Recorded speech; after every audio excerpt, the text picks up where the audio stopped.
I'm dealing with campground Wi-Fi. All right, I can't hear. Lyndon, are you? If you can unmute yourself, I can make sure I can hear you. Sorry, pool person came, dogs are barking, so I muted them Oh, out. no worries. Very good. I just want to make sure I can hear you.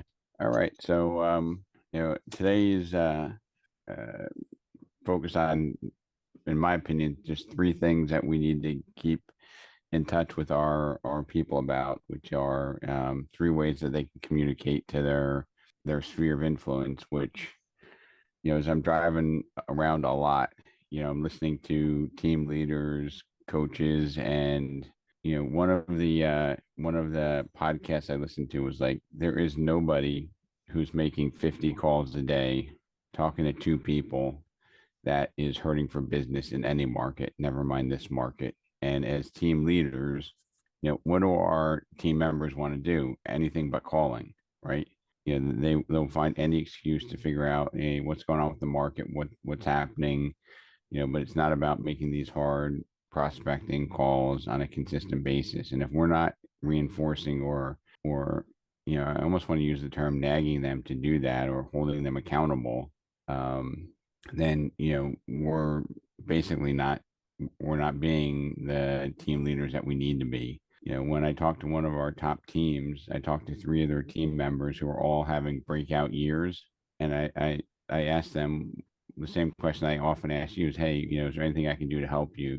What can we do better? And every single one of them, of the three top producing team members, said the same thing. Anybody want to guess what that was? Come on, guys. Well, not call them. It was hold them accountable. It was, can you hold me more accountable? And there's probably about 15% of our agent base of, I don't know, 500 and some agents, which is almost 75 people that are having their best year ever in this down market. Okay. And there's probably 35% that are having an off year or a significantly off year. And are they in a different market? Are they in, oh, Central Jersey is not like North Jersey, or it's not like Florida, or it's not like Virginia Beach? That's all a bunch of BS, because whether you're having one of the best years ever, the best start to your year, is depending upon what you're doing. So when I was talking to the team members, some of the things that they were feeling that they could also need some help with besides being accountable is, what do I say when I call people? I feel like I'm running out of reasons to call some of the people in my sphere. So today I just wanted to talk about what three things we can be coaching our team members on doing when they call people in their sphere. And I think if you call 15 people in your sphere every day, I'd even take 10. You're going to be doubling your business that you did last year. And you just need to have a strategy. And, what are you going to talk to the people in your sphere about when you call them? One of the things I like to suggest that has integrity is, if you're taking a listing or going around showing houses in a particular market, say, hey, I was on an appointment, or I was showing some homes in your neighborhood and I thought about you, just wanted to reach out. And then you kind of shut your trap and you let them run, right? They'll say, oh, it's great to hear from you, how's things in the real estate business?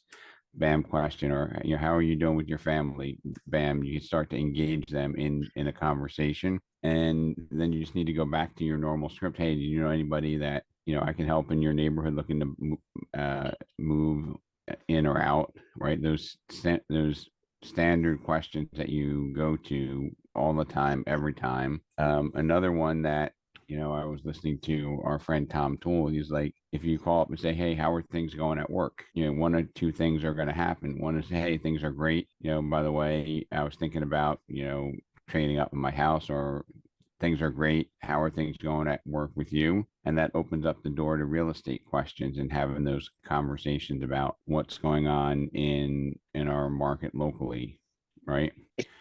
And if you don't know what conversation you're going to have when you make a call, do you think you're ever going to make a call? Probably not. Is that Big M? Is that Mike Gopi? Michael, are you Yeah, I'm here. So, I mean, I think everybody on your team's probably having their best year ever, right? Some of them are newer, but even if they're not, right? Yeah, they're doing fantastic. I'm proud of everybody. And And the true reason why I think so is because they're putting the time in. They're coming to the office every day, They're calling and following up with our clients. A good example is 4th of July. They reached out to their whole sphere of influence just to say hello, not to talk business. And one of the agents, Francis, was able to get a client that wanted to list his house from that call. So, our team, I think, is doing found all the right behaviors, and a lot of it has to do with your calls, your mastermind calls, and they're taking in a lot of knowledge. So thank you. No, thank you. I mean, it's inspiring to see how people respond.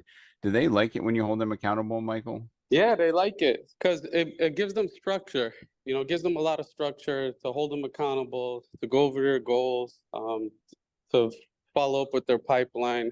They like it because I notice a lot of times when you don't hold them accountable, some of the agents might feel relaxed, and they lose momentum. So it's very important as team leaders to hold them accountable consistently. I mean, if you got a paycheck, if you were not in the real estate world and you had a job where you got a paycheck, whether you showed up to work or not, how many people would show up to work? I mean, you would just take the paycheck because you knew it was coming. And, it was just eye-opening to me talking to 3 people having their best year ever. And these were not all new agents.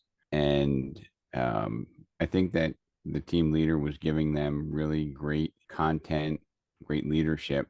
But when I asked them, what could we be doing better? What can we do to help you more? It was hold them more accountable. And don't we sometimes feel as team leaders when we're holding people accountable, we're almost like nagging them? Do you ever feel that way?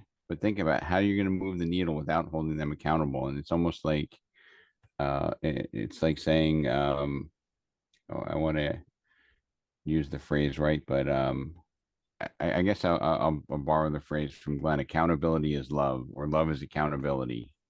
You use those together because if you don't have that structure, you're not going to have the predictable result.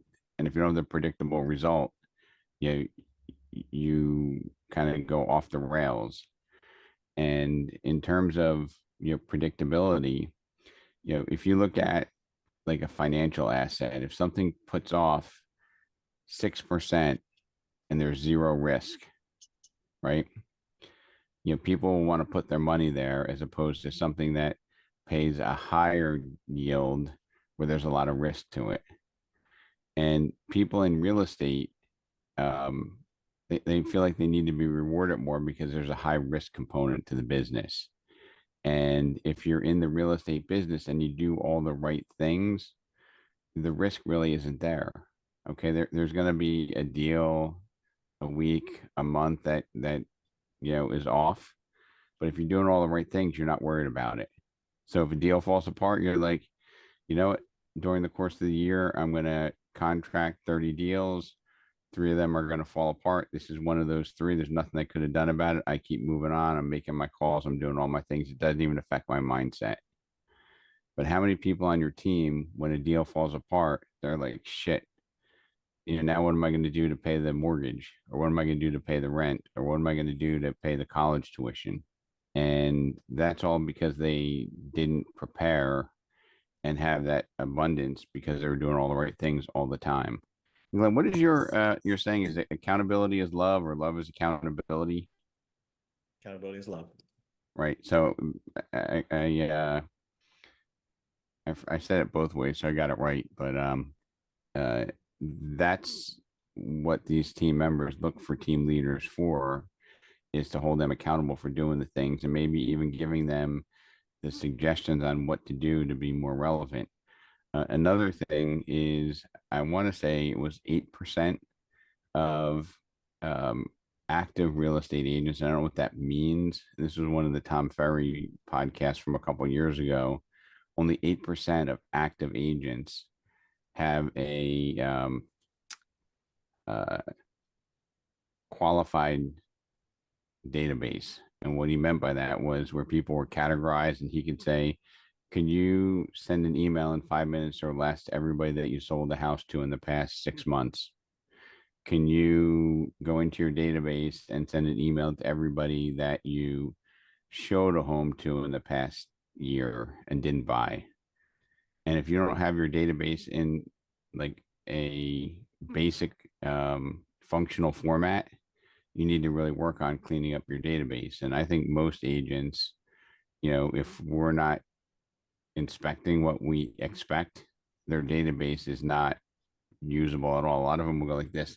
All right, let me see. I have it all on my phone here. Let me look it up. And if the database isn't clean, how are they going to go show up to work and do what they need to do if they don't even have a good product to work out of? So, I don't know. Has anybody worked on their, I don't want to keep going back to Glenn, but has anybody had their team clean up their database, and were you surprised one way or another with what it looked like? Danielle, if you're somewhere where you can talk, you have a fairly sizable team. What condition do you think your team's database is in? It needs to be in much better condition, but even myself, I've been cleaning up my database and it's not easy, but it's very good to do. It feels like kind of like cleaning out your closet.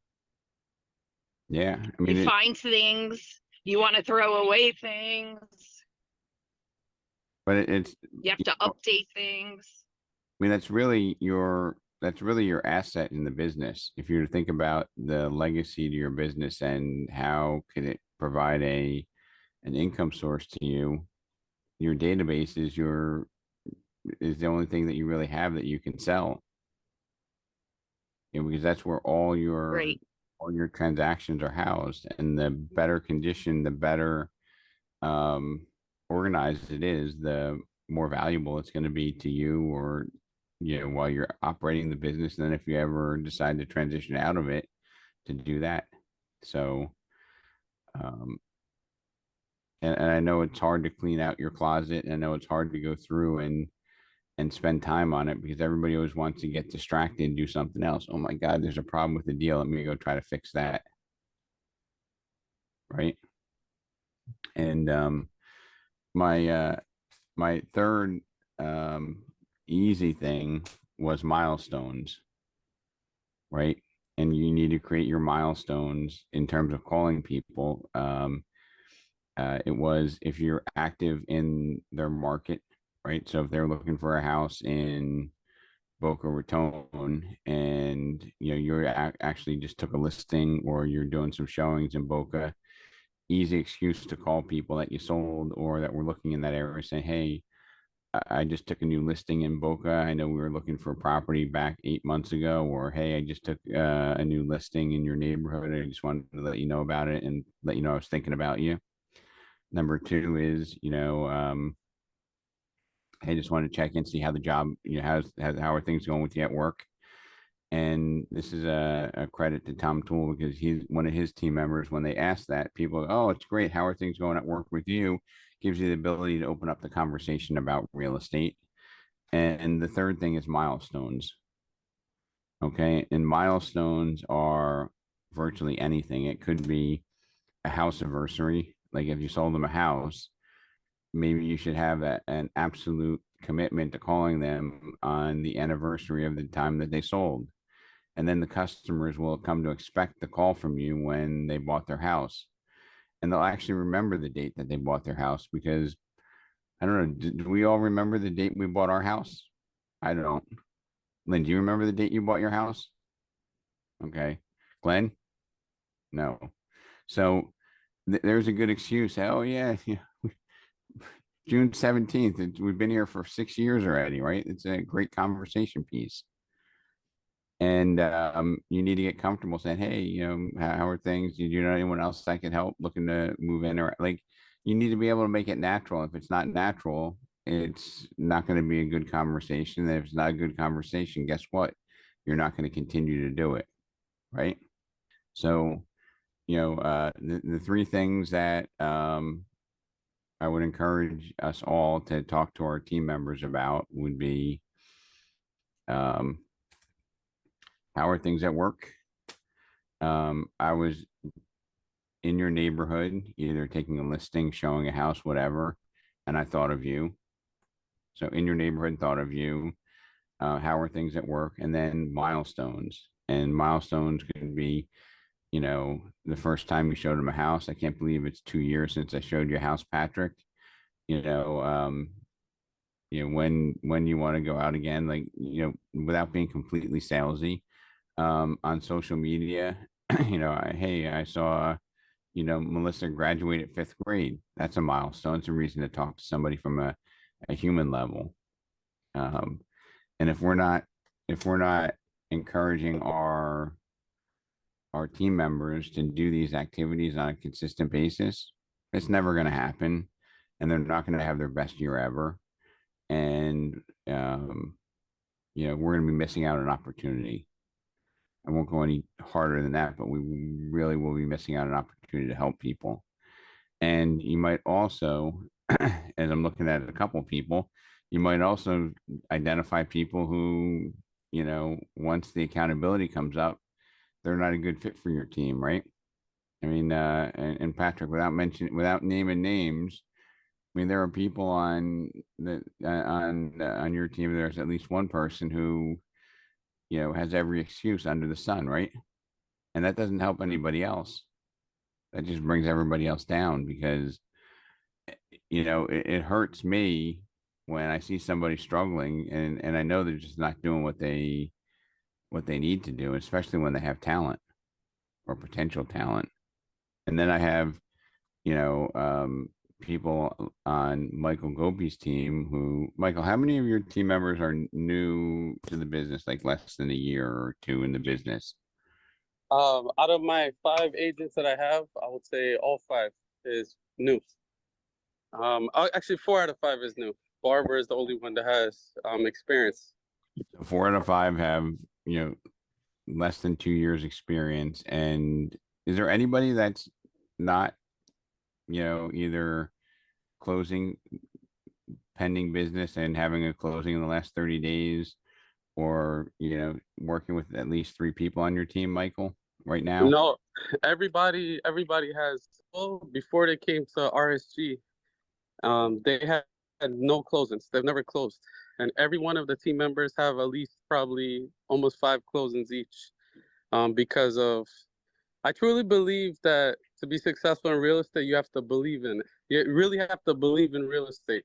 You can't have real estate as your 3rd job, your 4th job, your 5th job. So a lot of the guys that I had, I was like, full jobs. Yeah, you're cutting it in and out a little bit, but oh, what's the last thing you heard me say? Sorry. You said a lot of people in business have other jobs, and then you're cutting in and out. Yeah, they had multiple jobs when they came in because they didn't really believe in real estate. Everybody comes in, thinks they make $1 million their first year, every realtor. But you have to put in the work and the time. So my team now, they made real estate their primary job, and they actually believe in it. And that's why the results are coming in, even though they're new. They're putting So whenever I'm in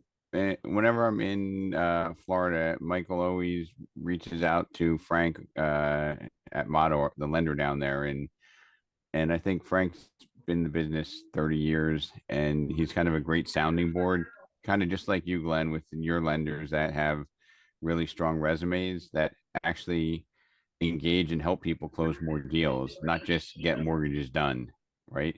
Because almost every transaction that you've had, Michael, has a story behind it, right? Like, this happened and they almost didn't get it because of that. Every sales meeting, I hear all those stories about how, somebody was in foreclosure and you sold their house like right before it closed. Somebody bought a house they didn't know they could buy, right? Yeah, and the key takeaway for all the sales is one key word, is educate. These sales is all earned because we educate our clients, and we're difference makers. I mean, just really studying 24/7, being a student of the business, we're able to give them the right advice. And to talk about Frank, Frank is very instrumental in our team's success. Before I met Frank, I truly know about 20 different lenders. But Frank, what I really like about him is he'll fly down and he'll meet with our clients, and them 12 o'clock at night. I mean, his customer service fits in perfectly with our team. So if the other team leaders on here don't use Frank, I truly would recommend to try him out. Well, thank you for the endorsement, but I think it's even bigger than just, Frank, it's the relationship that you have with your lender that helps you do more deals. And Michael, are you still converting a lot of renters into buyers? Yeah, even with my experience right now, this month I already have 3 renters. I'm still taking rentals because I'm just educating them, converting them. I built my business on rentals. So the lender and myself, since I started, should be best friends. So the lender and I, as soon as we rent, we create a game plan for the tenant. Around 9 months into the lease, we convert them. So yes, rentals is where I truly build my success and all these clients from. So I think they're key, and I think a lot of agents should focus on rentals. When they hear rental, they shouldn't be afraid. Because a Right. lot of these renters, if they're paying $5,000 a month, chances are they have the income, they have the credit. You don't need a 700 credit score to get approved. Is this really the education? Right. So it's just, and Michael, and maybe it's your leadership, maybe it's the relationship, maybe it's the chemistry of everything together, maybe it's the new people finding success, but there's an excitement, when I come to one of your team meetings, and even if it's on a Zoom and I'm participating from 1,000 miles away, nobody's complaining about anything. Everybody's always saying, hey, I stubbed my toe, I hit a roadblock here, and here's what we did to resolve it. And you know, personally, like, I'm not brave enough to hire brand new people, so I take my hat off to you and give you a lot of credit, because the odds are against you, and it seems like all 5 of your people are on track to be doing great things, and probably doubling or tripling their business in the next 12 months. And for everybody else, if we can just get our team members to do some simple things like organize their database, and Danielle, it does take a lot of work and it's really annoying, but it needs to be done. Have these regular contacts, give them reasons to make these connections that aren't awkward, and make it super simple, like 3 little things. Hey, how are things at work? Number 1. Number 2, hey, I was in your neighborhood either showing a house, or I just I'm getting a new listing to come on, or I have a new listing in your neighborhood. I want to see if you know anyone I can help, right? It's like that reticular activating system, where they might say, you know what, I was thinking about selling my house. What do you think it would be worth? I was in your neighborhood work, and then milestones, and milestones can be unlimited, daughters, sons graduating school, house anniversary, if you know their birthday. There's a really cool way to find out people's birthday. Who knows what that is? Patrick, it's ask them. Hey, by the way, when is, if you don't see it on social media, by the way, when's your birthday?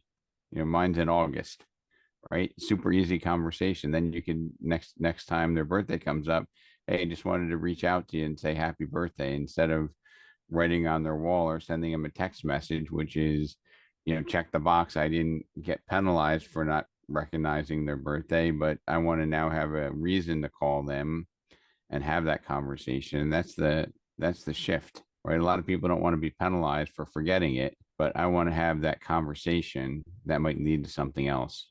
And if you have 0 conversations, you have 0 opportunities. If you have 100 conversations in a week, which is only 20 a day, Jesus, there's got to be 2 out of 20 that it's gonna be the beginning of a transaction. I mean, if you talk to 20 people, don't you think that there would be 10% of them that are either going to be looking to do something themselves, or going to say, hey, my niece is looking to buy, or my, next door neighbor is getting divorced, they're looking to sell, or, my best friend's mom just passed away and she's looking to list their house. Don't those things happen when you have conversations? And they never happen when you're not having the conversation. So as team leaders, conversations open up opportunities. I'm giving them those 3 simple reasons.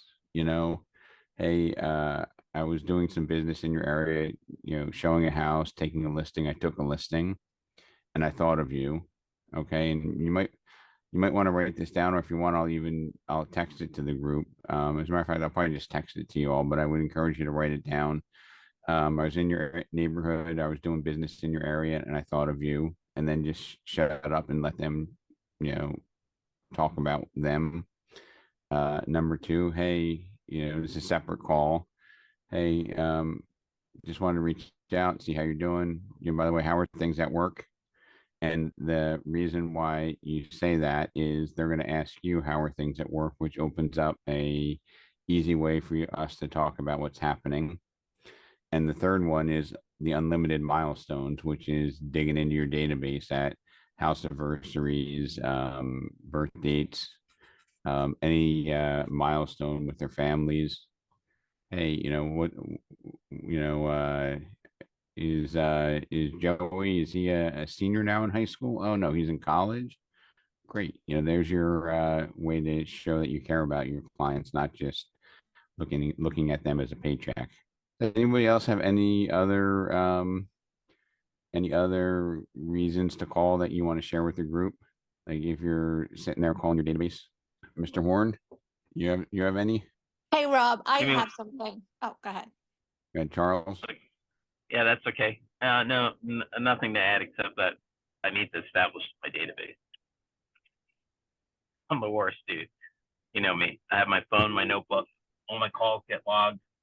I'm on top of everything. I keep in touch with everybody. I have text messages going on with clients I've sold properties to 2, 3, 4 years ago, 5 years ago, 6 years ago. So one of the things I kind of set up, I continue after a transaction is continuing, frequent conversation with people, keep the relationship going. So it's authentic, genuine, and not so, hey, he's calling me 1 year after I bought my house or 2 years after I bought my house. I take a different approach to it, I guess.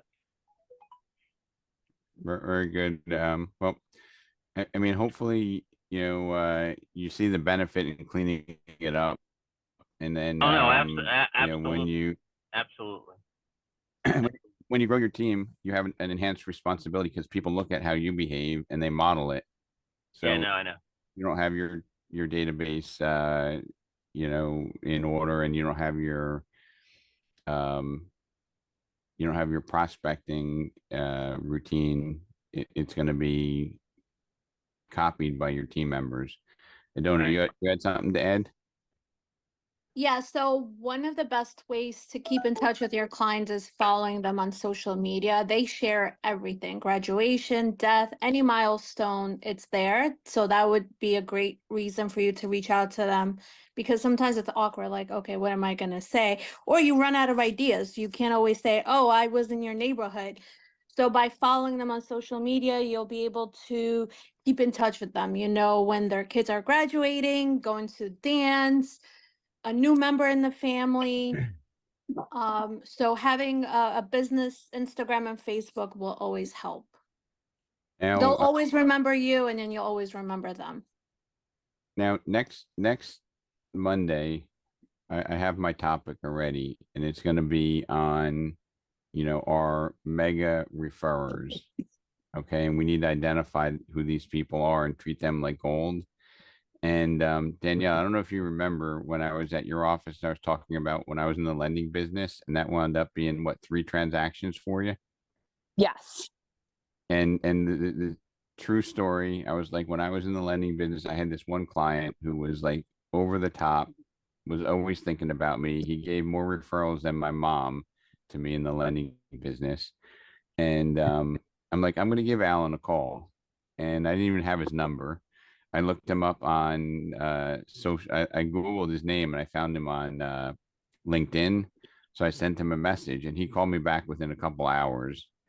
And he's like, oh, it's a shame. My daughter just listed her house and she's having a hard time finding a place.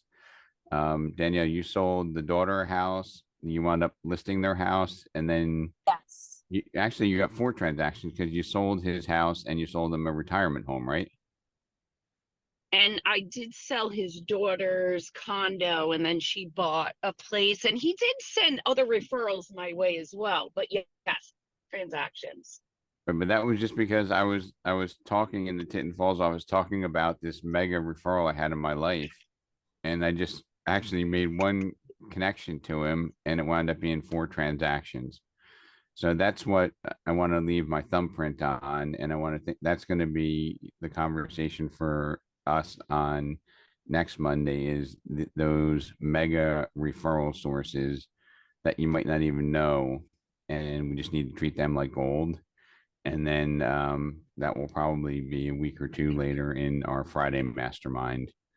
But I hope that this inspires you. I hope maybe the 3 reasons for your people to call, and maybe, looking at yourself and saying, would I behave differently when I know my team members are looking at what I do and modeling their behavior off of me. All Hey, right. Rob, it's Charles. Quick question. Can some people list the CRMs that they're using that they think are great CRMs? They hear a lot of debate, from people. So, I know, Glenn, yours is called Lofty now, right? Yes. And is it still, are you still in love with Lofty? Yes. Okay. So Lofty is the KV core that actually works better, right? And has good customer service. Is anybody Thank you, Glenn. Alrighty. anybody using anything else? I use Follow Up Boss for my recruiting. I don't use Lofty for that. And Glenn, do you record, do those calls? Who does the calls on Follow Up Boss? You do? Yours truly. Yeah. And I know a lot of people like Follow Up Boss from the team leader perspective. Does it record calls, or is that like an add-on? It's an add-on. Because like Gary Ashton and a lot of other team leaders are big with Follow Up Boss, and they like to inspect what they expect and try to coach their team members by listening to their calls.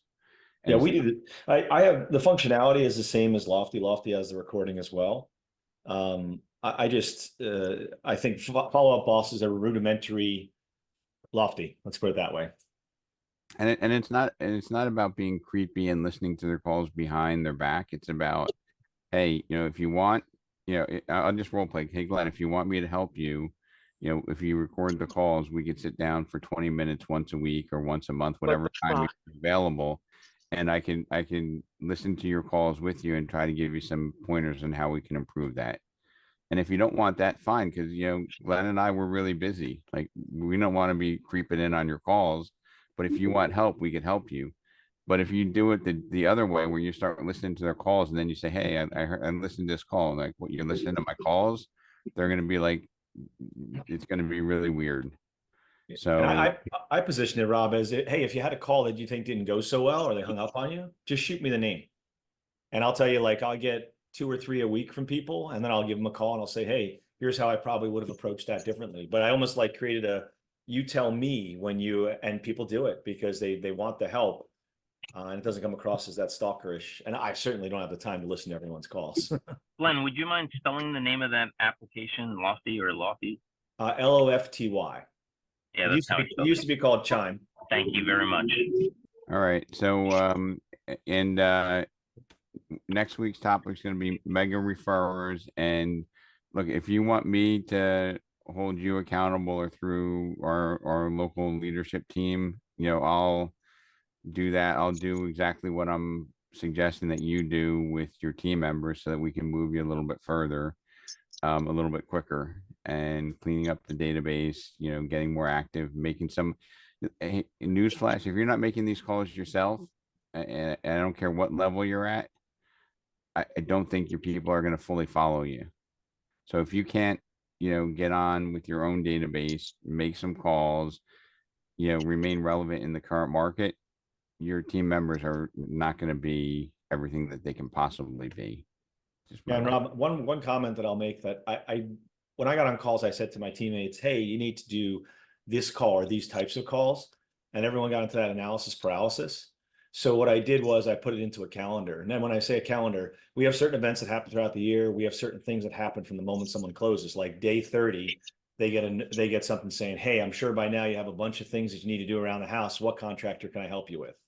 But it's scheduled. They step into our calendar no matter where they close in the year. So if that call happened, when our fall event hits, their call is there. When, you know, holiday time hits, the calls are already on their calendar for 0 to 12 and then 12 to 24. Each one has its own cadence, but it all falls into our normal calendar. So when I'm making a phone call to somebody saying, hey, make calls to everyone for our calendar event, everybody's doing the same call.